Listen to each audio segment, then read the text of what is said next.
مؤذن فجر کی اذان دے کر سوئے ہوئوں کو جگا کر روئی آنکھوں کو شفاف پانی سے دھلا کر بھٹکے ہوئے کانوں تک حق کی آواز پہنچا کر اپنے گھر کو لوٹ گیا تھا۔ ایسے میں سلطان منزل کے ایک کمرے میں اے سی کی کولنگ سے یخ پڑتے کمرے میں وہ بھوری آنکھوں والی لڑکی جائے نماز پہ بیٹھی دعا مانگ رہی تھی۔ ملگجے سے اندھیرے میں اس کی صاف رنگت دمک رہی تھی۔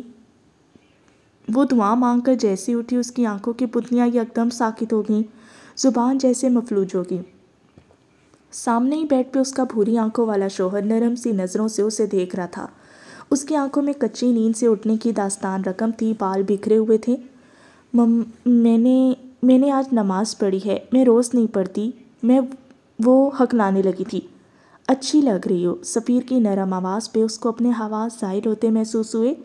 یہ جو دوپٹہ تم نے لے رکھا ہے نا، یہ مجھے بہت پسند ہے، تم نماز پڑھا کرو اور ایسے ہی دوپٹہ لیا کرو، سوٹ کرتا ہے تم پہ۔ وہ اس کے چہرے پہ نظر جمائے بول رہا تھا۔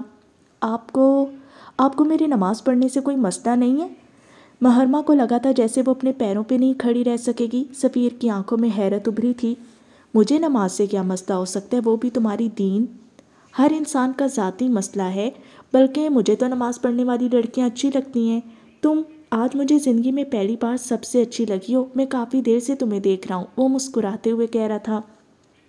محرمہ نے اپنے دل پہ ہاتھ رکھا تھا۔ وہ کتنے دنوں بعد پہلے والا سفیر لگا تھا، وہی نرم لہجہ، وہی مسکراہٹ۔ تم آئندہ ایسا کرنا، میرے سامنے نماز پڑھا کرنا، میں تمہیں دیکھتا رہوں گا، اچھا لگتا ہے مجھے۔ اور ایسے دوستانہ انداز میں اس نے آخری بار کب بات کی تھی؟ محرمہ نے یاد کرنا چاہا، اس کی آنکھیں بے اختیار بھیگنے لگیں۔ یہ شخص اس کے لیے کیا تھا، یہ تو کوئی اس سے پوچھتا۔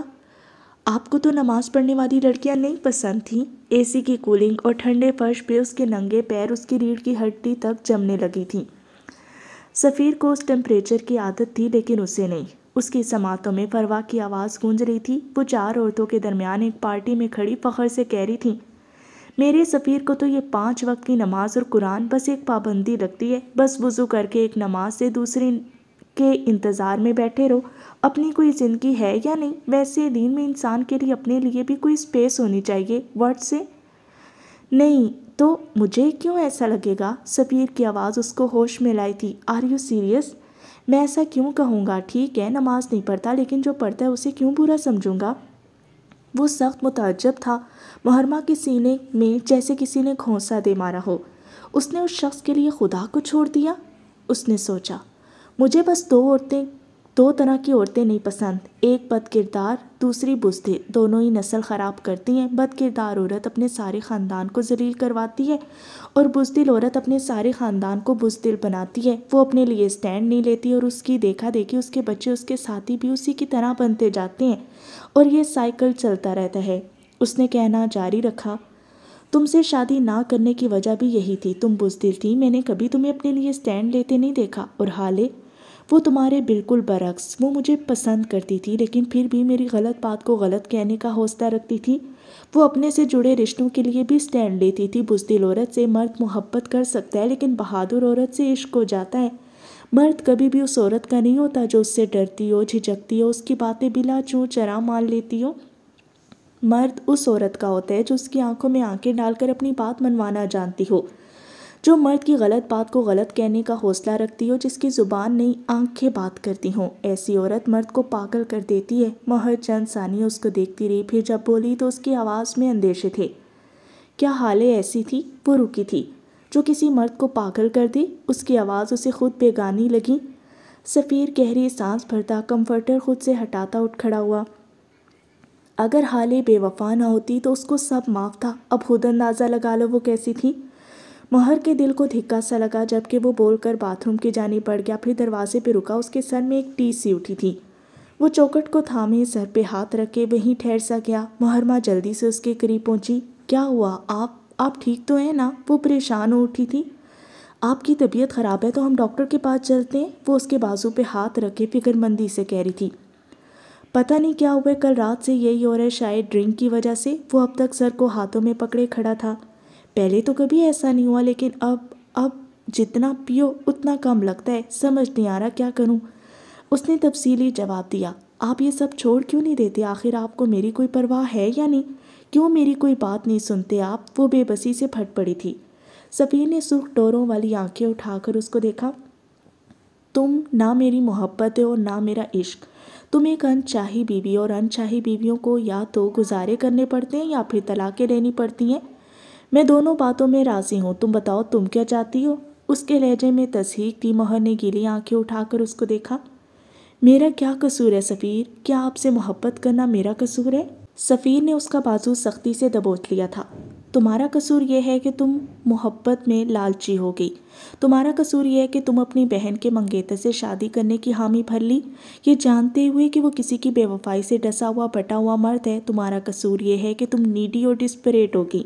تمہارا قصور یہ ہے کہ تم نے حالے بننا چاہا۔ اگر تم محرمہ بنتی تو آج شاید میرے دل میں کہیں نہ کہیں تمہارا کوئی مقام ہوتا، لیکن تم محرمہ، تم نے اپنی عزت نہیں کی، تم نے کسی اور کا نقاب اوڑھ کر میرے دل میں داخل ہونا چاہا۔ وہ بول رہا تھا اور مہر دم سادے اس کو سنے جا رہی تھی۔ تمہیں کیا لگتا ہے میں کچھ نہیں سمجھ سکا؟ تمہاری ڈریسنگ، تمہارا بولنا، تمہاری باتیں، تم نے ہر چیز کو حالے کے انداز سے جوڑ لیا ہے۔ تم مجھے بار بار شراب چھوڑنے کا کہتی رہی، کیا تمہیں واقعی لگا کہ میں صرف کہنے سے چھوڑ دوں گا؟ کیا تمہارے پاس حالے جیسا ٹاکنگ پاور ہے؟ کیا ہو تم؟ کیا تم کبھی اپنی کوئی بات منوا سکی ہو؟ تم حالے بننا چاہتی تھی، میں پہلے دن سے سمجھ گیا تھا، لیکن کچھ کہانی مجھے لگا شاید تم ایک دن اپنی جگہ پہ آ جاؤ گی، لیکن نہیں مہر، تم جیسی ڈھیٹ، گھٹیا اور محبت میں لالچی لڑکی میں نے کہیں نہیں دیکھی۔ تم چاہتی ہو کہ جن سے تم محبت کرتی ہو وہ بس تمہارے ساتھ رہیں، چاہے تمہیں ماریں، چاہے تم سے پیار کریں، چاہے ذلیل کریں، چاہے عزت دیں، بس وہ ساتھ رہیں۔ تمہارا قصور یہ ہے کہ تم گریس لیس ہو، اور مجھے ایسی عورتوں سے نفرت ہے۔ اگر میری نظروں میں میرے قریب رہنا ہے تو حالے سلطان کا لیزر ورژن بننا چھوڑ دو، ورنہ میں تمہیں چھوڑ دوں گا، وہ سخت لہجے میں کہتا اندر چلا گیا تھا۔ پیچھے محرمہ کا چہرہ ایسا تھا جیسے کسی نے سفید پینٹ پھیر دیا ہو، وہ اپنی جگہ سے ہل بھی نہ سکی۔ وہ جس شخص کے لیے ساری دنیا چھوڑی، وہ جس کے لیے کیریئر چھوڑا، خود کو بے مول کیا، اور جس کے لیے خدا چھوڑا، وہ شخص اسے چھوڑنے کی بات کر رہا تھا، وہ بھی اتنی آسانی سے۔ آج اسے اندازہ ہوا تھا ریاستوں کا صلہ صرف اللہ کی محبت میں ملتا ہے، بندے کب آپ کو دو کوڑی کا کرتے ان کا کیا بھروسہ۔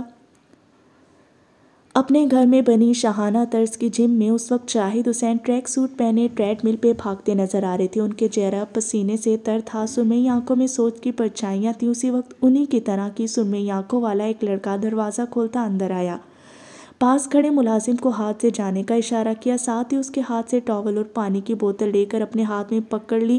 ملازم سر ہلاتا آگے بڑھ گیا۔ شاہد حسین کان میں لگے ننھے آلے کی مدد سے کسی سے کال پہ بات کرنے میں مصروف تھے، البتہ اس کی موجودگی محسوس کر چکے تھے۔ کان میں لگا ننھا آلہ نکالا، موبائل کا بٹن دبا کر کال ڈسکنیکٹ کی، اس کے بعد ٹریڈ مل کی بھاگتی زمین کو ایک بٹن سے بند کر دیا۔ قدموں کے نیچے کی زمین جیسے رک سی گئی تھی۔ ہارون بغیر کچھ کہے ان کے پیچھے کھڑا رہا۔ شاہد جیسے ہی مڑ کر نیچے اترے، ہارون نے سفید بے داغ ٹاول ان کے آگے کیا، جسے انہوں نے بغیر کچھ کہے تھام لیا اور اپنے چہرے اور گردن کا پسینہ صاف کرنے لگے۔ کیا اپنے لیے یہ کام تلاش کیا ہے؟ وہ ٹاول اس کو واپس تھماتے بولے تھے، اور اگر کر لیا ہے تو یاد رکھو اس تنخواہ سے تمہاری گاڑی کا پیٹرول بھی پورا نہیں ہوگا۔ ہارون نے مسکراہٹ ضبط کی۔ میں اگر یہ کام کروں گا تو کسی خوبصورت لڑکی کے لیے۔ آپ جیسے عمر رسیدہ آدمی بولتے بہت ہیں اور مجھے سننے کی عادت بہت کم ہے۔ وہ ان کے قریب چھپ کر کہہ رہا تھا، ان بوڑھے ہاتھوں میں اب بھی اتنی طاقت ہے کہ تمہاری ہڈی پسلی ایک کر سکوں؟ پھر کیا ارادہ ہے ہارون صاحب؟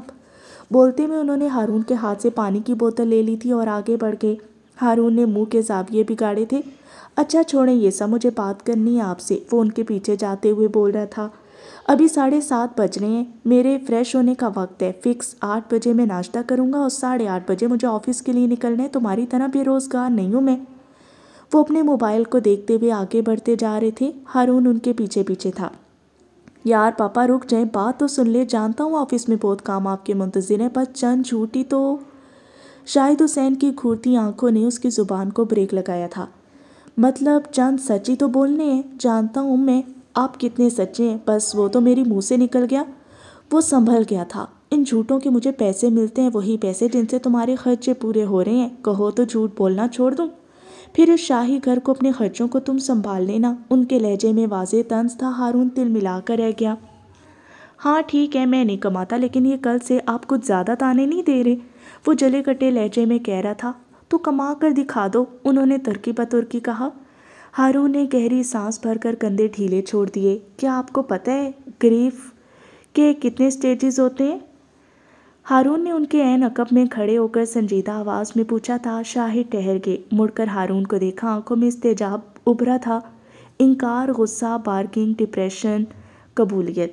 انہوں نے سوگ کے سارے مراحل دہرا دیے تھے، چہرے پہ اب بھی نہ سمجھی کا تاثر تھا۔ ہارون نے سمجھنے والے انداز میں سر ہلایا۔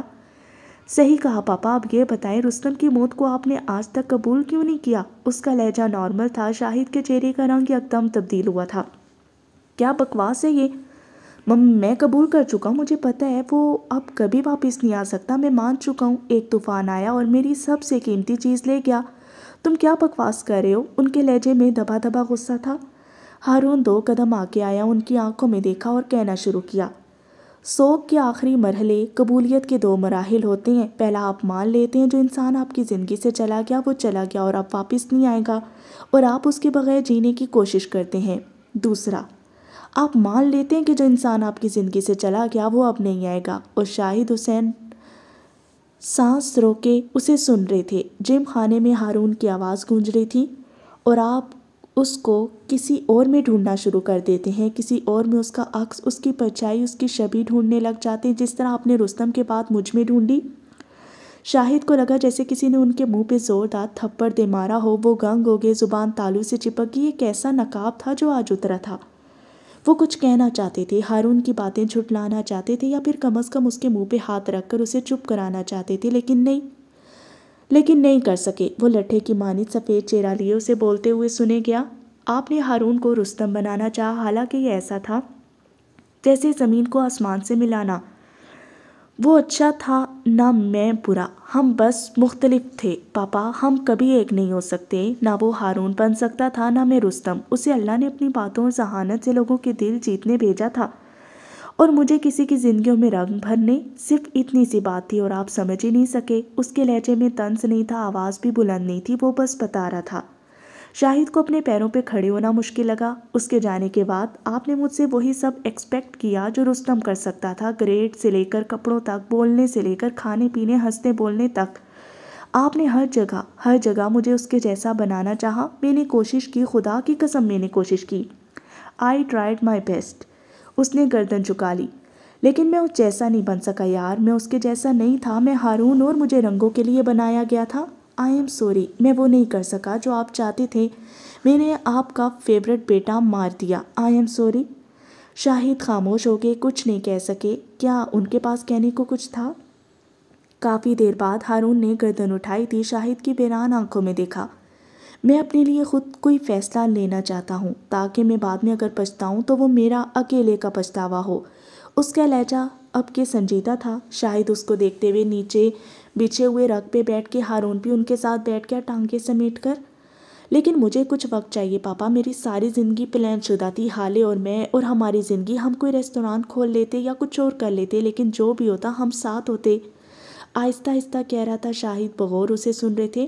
24 سال کی ساری پلاننگ ایک دم سے جیسے ختم ہوگی۔ اگلے 24 سال کی پلاننگ کے لیے 24 دن تو چاہیے ہوں گے۔ اس نے جیسے تائید چاہی تھی۔ حالے میری ساری زندگی کو اومینیٹڈ کرتی تھی، وہ چلی گئی ہے پاپا، آپ سوچے تو صحیح۔ ہارون حالے کے بغیر رہ رہا ہے، یہ کیا کسی معجزے سے کم ہے؟ میں آج بھی اتنی تکلیف میں جتنی اس دن سفیر کے پروپوزل والے دن، بس فرق یہ ہے کہ اب ہارون شاہد باوقار ہے۔ اب وہ غم کے اشتہار نہیں لگاتا، اب وہ خود کو اس غم کا عادی بنا رہا ہے۔ میں نے آج تک اپنی ایک شرٹ لینے کا فیصلہ بھی نہیں کیا۔ آپ پروفیشن کی بات کر رہے ہیں؟ ہاں میں لوں گا فیصلہ، لیکن بس تھوڑا وقت اور، بلکہ شاید میں فیصلہ لے چکا ہوں، آپ کو بتانے میں وقت لگے گا۔ اور شادی کیا تم ساری زندگی شادی نہیں کرو گے؟ ان کو جیسے ایک ہی خوف لاحق تھا۔ ہارون نے ان کی آنکھوں میں دیکھا۔ چند لمحے گزرے، اس کے بعد اس نے کہنا شروع کیا، مجھے نہیں پتا پاپا، مجھے واقعی نہیں پتا۔ شادی زندگی کا حصہ ہے لیکن زندگی نہیں۔ اگر آپ کو لگتا ہے کہ کوئی لڑکی آ کر اچانک سے میرے سارے غم سمیٹ لے گی اور ہارون حالے کو بھول جائے گا تو ایسا نہیں ہوگا۔ وہ میرے ساتھ اس طرح ہے جیسے جسم میں خون، اور مجھے اپنے غم سے نکلنے کے لیے کسی تیسرے کی ضرورت نہیں ہے۔ میں سروائیور ہوں، اپنا مسیحا ہوں، میں جھیل لوں گا۔ اس کے لہجے میں عزم تھا۔ کیا تم اب بھی حالے کو یاد کرتے ہو؟ اس کی شادی ہوگی ہارون، اب بس کر دو۔ کچھ لوگ ہمارے لیے نہیں ہوتے، ان کا زندگی سے چلے جانا کوئی سزا یا بدقسمتی نہیں ہوتا، یہ بس طے ہوتا ہے۔ تم اس حقیقت کو قبول کر لو بیٹے۔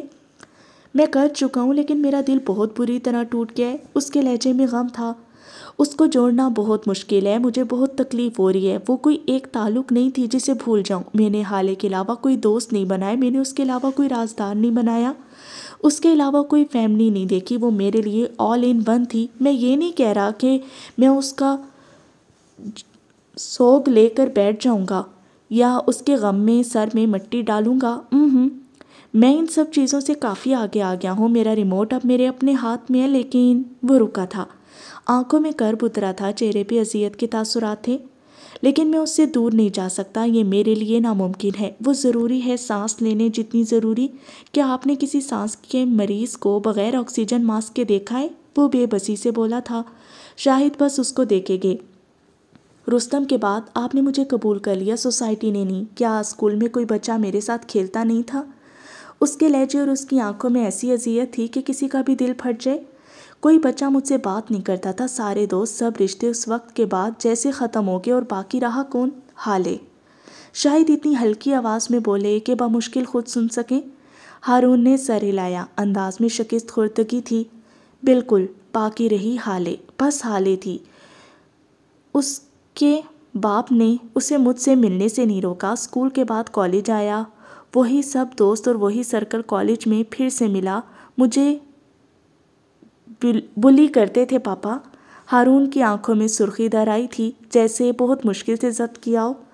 رستم کا قاتل کہتے تھے۔ یہ بات ان چند بچوں نے پورے کالج میں پھیلا دی اور ہارون ایک بار پھر اکیلا ہو گیا۔ اور پھر اس کے لیے کون آیا؟ اس نے سوال کیا تھا یا شاید نہیں کیا تھا؟ سوال وہ ہوتے ہیں جن کے جواب کے لیے منتظر رہا جائے۔ یہاں بیٹھے دونوں مرد جواب جانتے تھے۔ میرے لیے پھر سے حالے آئی، وہ میرے لیے ہر بار آئی۔ اس نے ان لڑکوں سے بات کی، آپ جانتے ہیں نا وہ کیسے بات کرتی ہے؟ ہارون نے ان کو دیکھ کر پوچھا تھا، اور پھر دونوں ایک ساتھ ہنس دیے۔ وہ میرے لیے ہر بار آتی تھی، اب میں اس کے لیے کیسے نہ جاؤں؟ وہ میرے برے وقت میں ساتھ تھی، میں اس کو کیسے چھوڑ دوں؟ اس نے میرے اندھیروں میں روشنی کا کردار ادا کیا، میں اس کے اندھیروں میں اسے اکیلا نہیں چھوڑ سکتا۔ میں ہر چیز برداشت کر سکتا ہوں، سب کچھ، اس کی شادی، اس کا کسی اور کے ساتھ خوش رہنا، لیکن ایک چیز، ہارون شاہد، بس ایک چیز برداشت نہیں کر سکتا، حالے کی نفرت، حالے کی بے رخی اور اس کا ہارون کے لیے اجنبی ہو جانا، یہ میں نہیں سہ سکتا۔ اس نے زور زور سے نفی میں سر ہلایا تھا، جیسے وہ خود کو یقین دلا رہا ہو کہ وہ یہ سب نہیں کر سکتا۔ شاہد نے چند ثانیے اس کو عجیب سی نظروں سے دیکھا، جیسے یقین کرنا چاہتے ہوں کہ یہ وہی ہارون ہے جو حالے کے نزدیک ہوا کو بھی برداشت نہیں کر سکتا تھا۔ تم بدل کیسے گئے ہارون؟ وہ اس کے چہرے پہ نظر جمائے پوچھ رہے تھے۔ تم تو بالکل ایسے نہیں تھے، اپنی چیزیں دینا تو کبھی تم نے سیکھا ہی نہیں تھا۔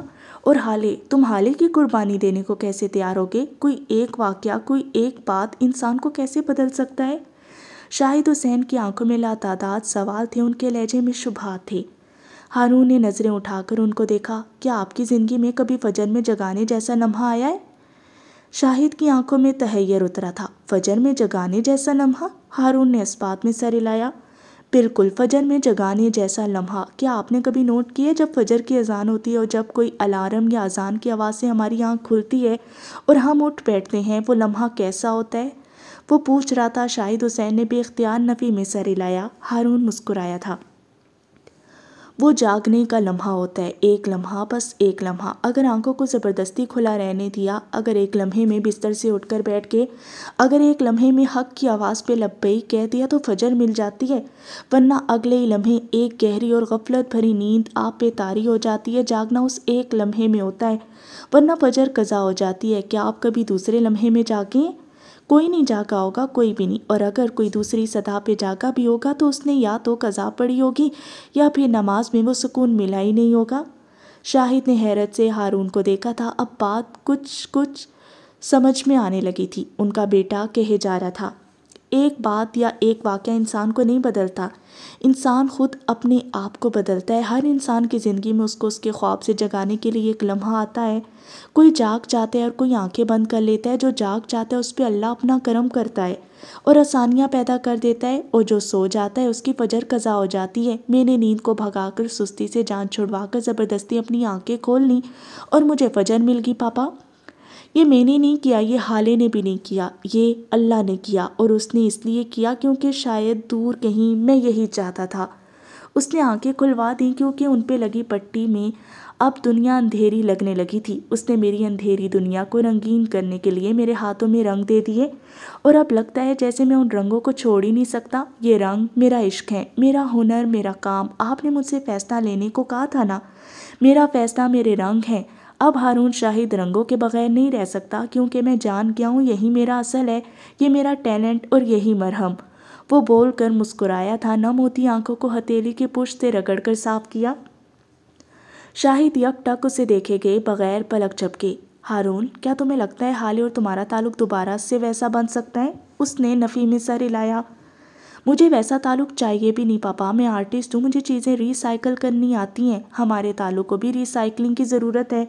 ہمارے پچھلے تعلق میں ہارون کمزور تھا، دبتا تھا۔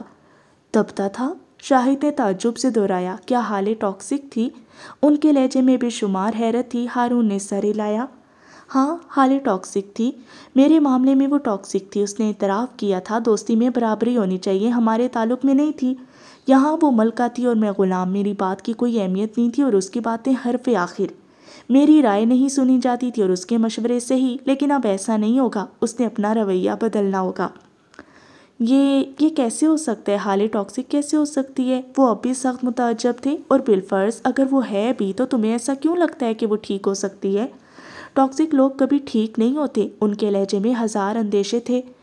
ہارون مسکرایا تھا، اس کی سرمئی آنکھیں اس کے ساتھ مسکرائی تھیں۔ ٹاکسک لوگ دو طرح کے ہوتے ہیں، اس نے انگلیوں پہ گنوایا۔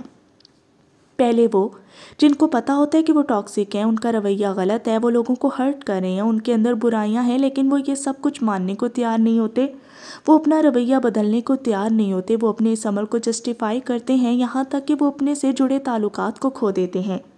اور دوسرے وہ جو ٹاکسک ہوتے ہیں لیکن ان کو پتہ ہی نہیں ہوتا کیونکہ ان کو کبھی اس بات کا احساس ہی نہیں دلایا جاتا، وہ اپنے رویے سے واقف ہی نہیں ہوتے۔ ان کو لگتا ہے وہ ہے جیسا ہے ٹھیک ہے، لوگ ان کی مان رہے ہیں ٹھیک ہے، وہ مذاق کے نام پہ لوگوں کو ذلیل کر رہے ہیں ٹھیک ہے، ان کی باتوں سے کسی کا دل دکھ رہا ہے لیکن انہوں نے تو بھلائی کی بات کی ہے۔ کوئی ان کو یہ نہیں بتاتا کہ مذاق کرنے اور مذاق اڑانے میں فرق ہوتا ہے، کوئی ان کو یہ نہیں بتاتا کہ نصیحت کرنے اور دل دکھانے میں فرق ہوتا ہے۔ اور ایک دن جب انہیں پتہ لگ جاتا ہے تو پہلے وہ شاکڈ ہوتے ہیں، پھر انکار کرتے ہیں، پھر شرمندہ، اور آخر میں وہ مان لیتے ہیں کہ وہ غلط تھے، وہ اپنا رویہ درست کر لیتے ہیں اور رشتے بچا لیتے ہیں۔ ایسے لوگ انمول ہوتے ہیں۔ وہ سانس لینے کو رکا۔ حالے بھی ایسی ہے، مجھے یقین ہے جب میں اسے احساس دلاؤں گا وہ خود کو درست کر لے گی، کیونکہ اب ہارون کو برابری چاہیے، کیونکہ اب ہارون فجر کی اذان میں ہونے والی پہلی صدا پہ جاگ گیا ہے۔ شاہد اس کو دیکھ کر مسکرائے۔ ہارون کی کلفت جیسے دور ہو گئی۔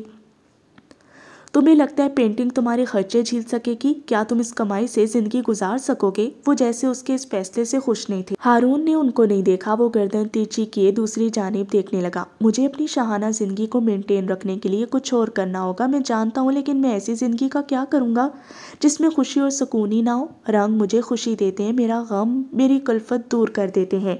ان کے درمیان رہتا ہوں تو یاد رہتا ہے کہ میں ہارون شاہد ہوں اور میرے ہاتھوں میں اللہ نے رنگوں سے دنیا بنانے کا ہنر رکھا ہے۔ آج تک میں ان رنگوں سے بھاگتا رہا، لیکن اب احساس ہوتا ہے کہ ساری خوشی تو انہی میں تھی۔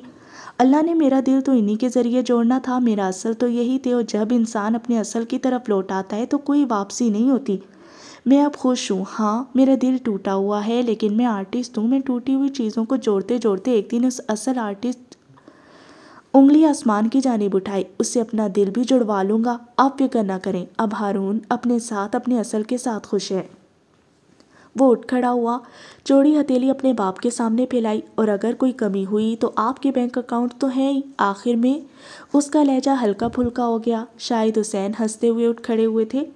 اب وہ دونوں باہر جا رہے تھے، شاید ایک اچھا ناشتہ یا پھر ایک اچھی واک، لیکن سب سے اہم ایک اچھی زندگی۔ اسی خوشگوار صبح میں جب شاہد حسین اور ہارون کو اپنے گھر کے جم خانے میں چھوڑ کر اگر ہم ایک چھوٹے سے پارک میں جائیں تو وہاں ہمیں کچھ لوگ ٹریک پہ بھاگتے ورزش کرتے دکھائی دیں گے، کچھ لمبی سی واک کر رہے ہوں گے اور کچھ گھاس یا بینچ پہ بیٹھے صبح کو خوش آمدید کہہ رہے ہوں گے۔ ایسے میں پارک کے داخلی دروازے سے ایک 16 سالہ لڑکا اپنے ہاتھ میں ایک اعلیٰ نسل بھورے رنگ کے کتے کا پٹا تھامے آہستہ آہستہ چلتا ہوا اندر آ رہا تھا۔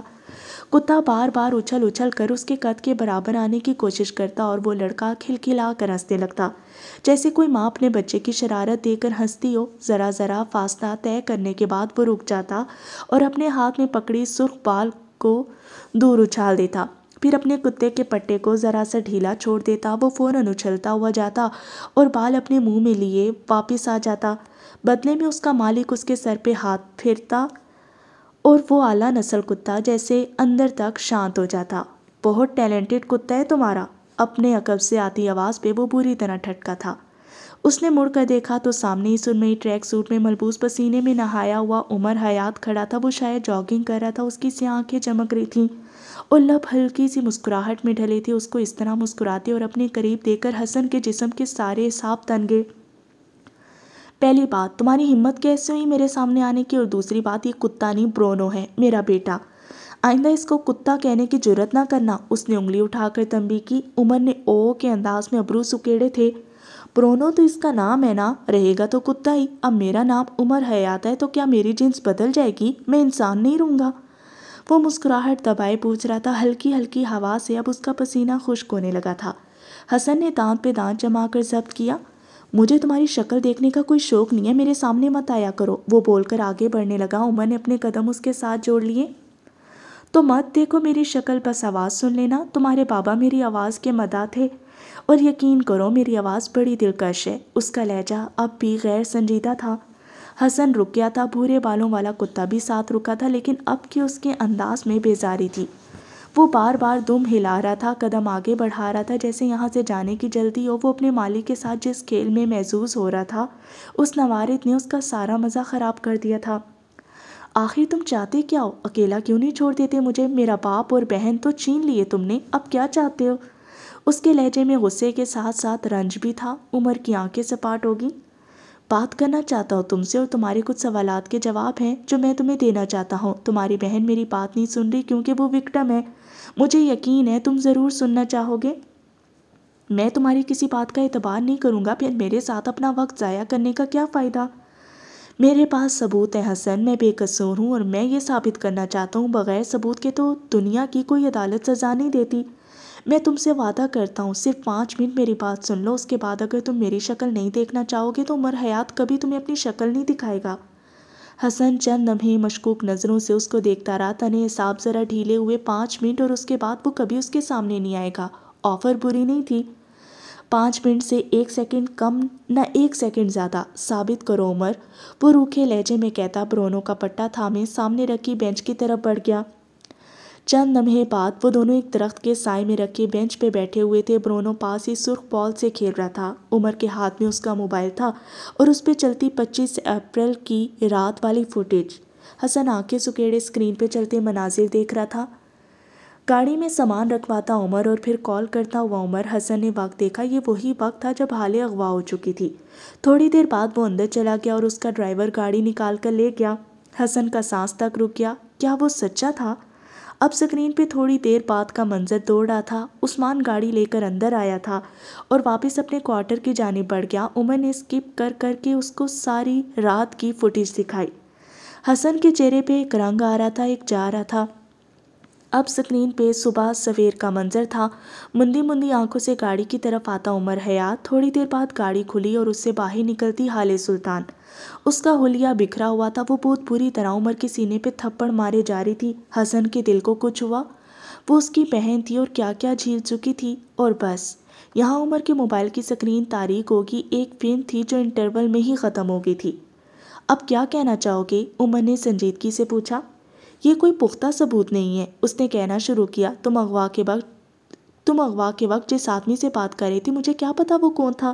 کیا پتا تم نے اپنے لوگ بھیج کر حالے کو اغوا کروایا ہو، اور کیا پتا تمہارا ڈرائیور بھی اس سب میں شامل ہو۔ میں جانتا ہوں حالے نے ویڈیو دیکھنے کے بعد تم سے یہ سب نہیں کہا ہوگا کیونکہ وہ وکٹم ہے، اور وکٹم تصویر کا دوسرا رخ نہیں دیکھتے، لیکن اس نے انگلی سے سینے پہ دستک دی۔ میں وکٹم کی فیملی ہوں، اور وکٹم کی فیملی وہ سب کچھ دیکھ سکتی ہے جو کوئی اور نہیں دیکھتا۔